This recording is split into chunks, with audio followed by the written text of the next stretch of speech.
दोस्तों, हर साल दुनिया भर में हजारों साइंटिफिक रिसर्च पेपर्स पब्लिश करे जाते हैं, जिसमें साइकोलॉजिकल रिसर्च का भी बहुत बड़ा हिस्सा होता है। पर देखा जाए तो इन साइकोलॉजिकल रिसर्च और स्टडीज को रीड करना एक नॉर्मल इंसान के लिए जितना मुश्किल होता है, उन बातों को रियल लाइफ में अप्लाई करना उतना ही आसान भी है। इसीलिए आज की वीडियो में हम आपके साथ 12 ऐसे साइकोलॉजिकल फैक्ट्स को शेयर करेंगे जिन्हें जानने के बाद आप पहले जैसे सेम नहीं रहोगे।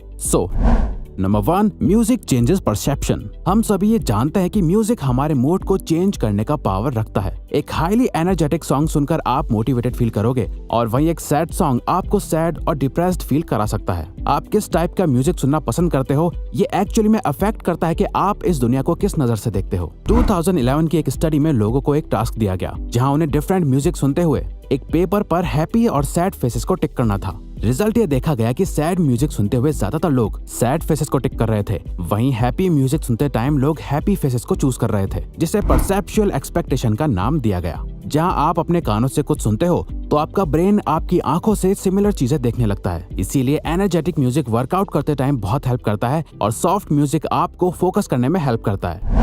Dunning Kruger effect. 1999 में 2 सोशल साइकोलॉजिस्ट ने ये डिस्कवर करा कि इंटेलिजेंट लोग हमेशा अपने आप को एक बिलो एवरेज पर्सन की तरह ट्रीट करते हैं। वो कभी भी खुद को बाकियों से ज्यादा स्मार्ट नहीं मानते। वहीं दूसरी तरफ एवरेज आईक्यू वाले लोग इसका बिल्कुल ऑपोजिट करते हैं। उन्हें हमेशा ये लगता है कि वो बाकियों से ज्यादा बेटर है। इसीलिए अगर आप ऐसे लोगों से मिलो जो हर बात में खुद को सुपीरियर शो करते हैं, जो ये दिखाते हैं कि वो कितने ज्यादा स्मार्ट हैं, तो समझ जाओ कि ये बस एक डनिंग-क्रूगर इफेक्ट का असर है। वो असल में इतने इंटेलिजेंट नहीं है जितना वो दिखा रहे हैं, क्योंकि एक हाईली इंटेलिजेंट पर्सन कभी भी अपनी नॉलेज से सेटिस्फाइड नहीं होता। वो हमेशा खुद की एबिलिटी पर डाउट करता है, क्योंकि उन्हें लगता है कि वो और बेहतर हो सकता है। फॉर एग्जाम्पल, आपने अक्सर ये तो देखा ही होगा, जो दोस्त ये कहता है कि उसने एग्जाम के लिए कुछ नहीं पढ़ा, वो बिल्कुल प्रिपेयर होके नहीं आया था। मोस्टली केसेस में उसी फ्रेंड के अच्छे मार्क्स आते हैं, जबकि उसने बोला था कि मेरा एग्जाम अच्छा नहीं गया, मैं और अच्छा कर सकता था। क्योंकि मानो या ना मानो, वो सच में थोड़ा ज्यादा इंटेलिजेंट पर्सन है।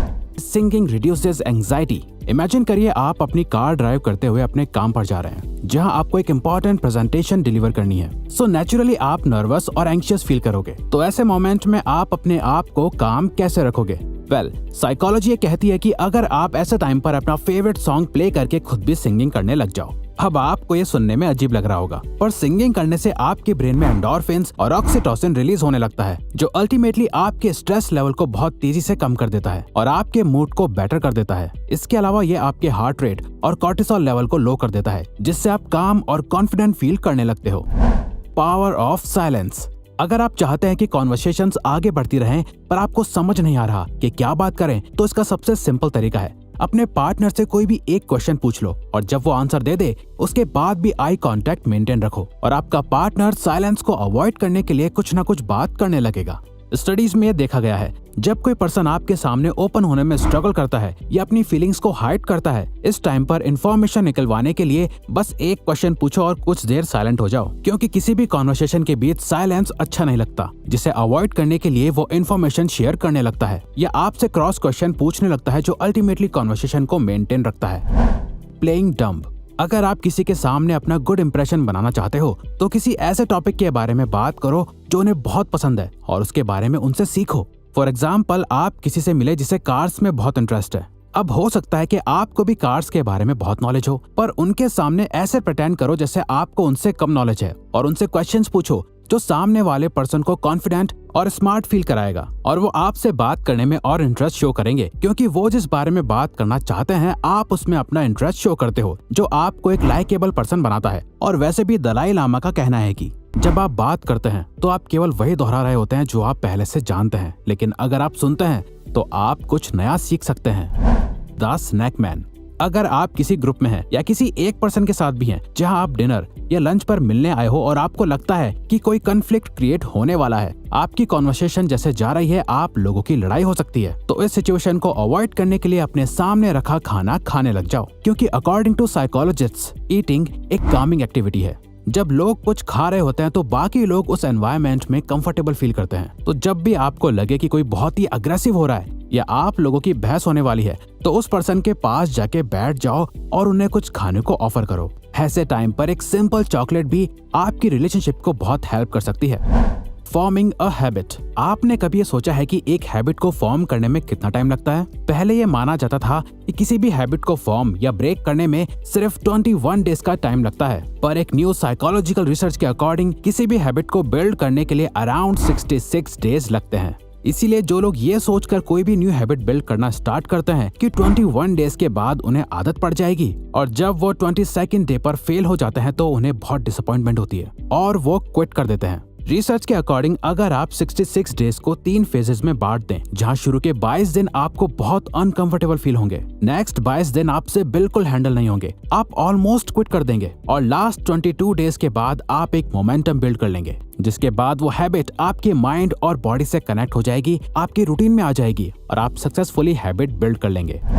Call people bye their name. Psychologist कहते हैं कि हर पर्सन को अपना नाम सुनना सबसे फेवरेट साउंड लगता है, क्योंकि हम सभी के लिए अपना नाम बहुत इंपॉर्टेंट होता है। तो जब कोई आपके नाम को याद रखता है तो आप भी अपनी इंपॉर्टेंस फील करते हो। सिमिलरली आपने ये नोटिस करा होगा कि जब कोई आपका नाम भूल जाता है तो आप इंसल्टेड भी फील करते हो। इसीलिए किसी के सामने अपनी लाइकेबल प्रेजेंस बनाने के लिए इम्पोर्टेंट है कि कॉन्वर्सेशन में आप सामने वाले के नाम को यूज करते रहो, जो उन्हें इम्पोर्टेंस फील कराता रहेगा और वो आपके साथ और कंफर्टेबल फील करने लगेंगे। मल्टीटास्किंग। क्या आपको लगता है कि आप मल्टीटास्किंग कर सकते हो? न्यूरो साइंस के अकॉर्डिंग हमारा ब्रेन एक टाइम पर सिर्फ एक ही चीज पर फोकस कर सकता है। कई बार जब आप 2 काम एक साथ कर रहे होते हो तो आपको ऐसा लगता होगा कि आप मल्टीटास्किंग कर रहे हो, पर रियल में आपका ब्रेन बहुत ही तेजी से उन दोनों कामों के बीच अपना फोकस शिफ्ट कर रहा होता है। हम चलते चलते एक दूसरे से बात करते हैं क्योंकि ये बिहेवियर्स ऑटोमेटिक और ऑटो पायलट मोड से होते हैं। वहीं ऐसे टास्क जिनमें बहुत फोकस करने की नीड होती है, वहाँ वो साइमल्टेनियसली काम नहीं कर सकता। फॉर एग्जाम्पल बुक रीड करते हुए टीवी देखना। अब यहाँ पे आपको लगेगा कि आप दोनों काम एक साथ कर रहे हो, पर रियल में एक टाइम पर आपका फोकस या तो रीडिंग करने पर है या टीवी देखने पर। Provide a choice. अगर आप चाहते हैं कि सामने वाला पर्सन एक डिसीजन ले जो आपके फेवर में हो, तो सिंपली उन्हें ऑप्शंस दो जो आपके डिसीजंस के फेवर में हो। फॉर एग्जाम्पल, अगर कोई अपने बच्चे को पढ़ाई करने के लिए बोलना चाहता है तो सिंपली उसे ये बोलने के बजाय कि जाओ पढ़ो, उन्हें चॉइस दो कि चलो पढ़ाई का टाइम हो गया, पहले इंग्लिश पढ़ोगे या मैथ्स। तो जब वो कोई भी चॉइस लेंगे तो उन्हें लगेगा कि वो खुद ये डिसीजन ले रहे हैं, वो अपने कंट्रोल में है। अब ये ट्रिक आप किसी के भी साथ यूज कर सकते हो। जैसे आपने नोटिस करा होगा कि हर रेस्टोरेंट में वेटर्स इसी ट्रिक का यूज करते हैं। वो आपको वो सारे ऑप्शंस देते हैं जो वो चाहते हैं कि आप ऑर्डर करो, और आप इनडायरेक्टली वही करते हो, पर आपको ऐसा लगता है कि वो डिसीजन आपने लिया, लेकिन रियलिटी में वो डिसीजन आपके वेटर ने पहले ही ले लिया था। यानी कि वो ट्राई करते हैं कि आप कुछ चुनिंदा चीजों में से ही कुछ एक चीज ऑर्डर कर दें जिसे रेडी करने में रेस्टोरेंट को ज्यादा टाइम ना लगे। The power of sunlight.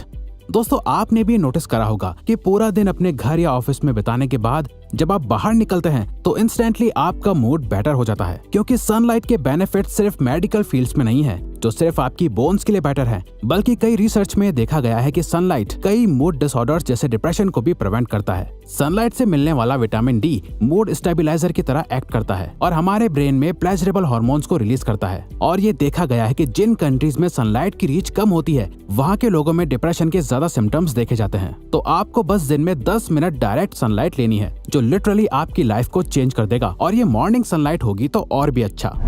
Mirror body language. अगर आप किसी से बात करते टाइम उनकी बॉडी लैंग्वेज या उनके कुछ बिहेवियर्स को कॉपी करने लग जाओ तो वो आपके साथ इंस्टेंट ट्रस्ट फॉर्म कर लेंगे। वो जैसे बात करते हैं, जैसे मूव करते हैं, अगर आप भी उनके कुछ एक्सप्रेशंस को मिरर करने लगो तो वो आपको और पसंद करने लगेंगे, क्योंकि वो आपसे और भी ज्यादा कंपैटिबल फील करेंगे। साइकोलॉजिस्ट इसे कैमेलियन इफेक्ट कहते हैं। फॉर एग्जाम्पल, किसी से बात करते टाइम ये नोटिस करो कि वो कौन से वर्ड सबसे ज्यादा यूज करते हैं, और आप भी बात करते टाइम उन वर्ड्स का यूज करने लग जाओ। इससे वो खुद को आपसे आइडेंटिफाइड कर पाएंगे, उन्हें लगेगा कि आप भी उन्हीं के जैसे हो, और वो आपकी कंपनी को एंजॉय करने लगेंगे।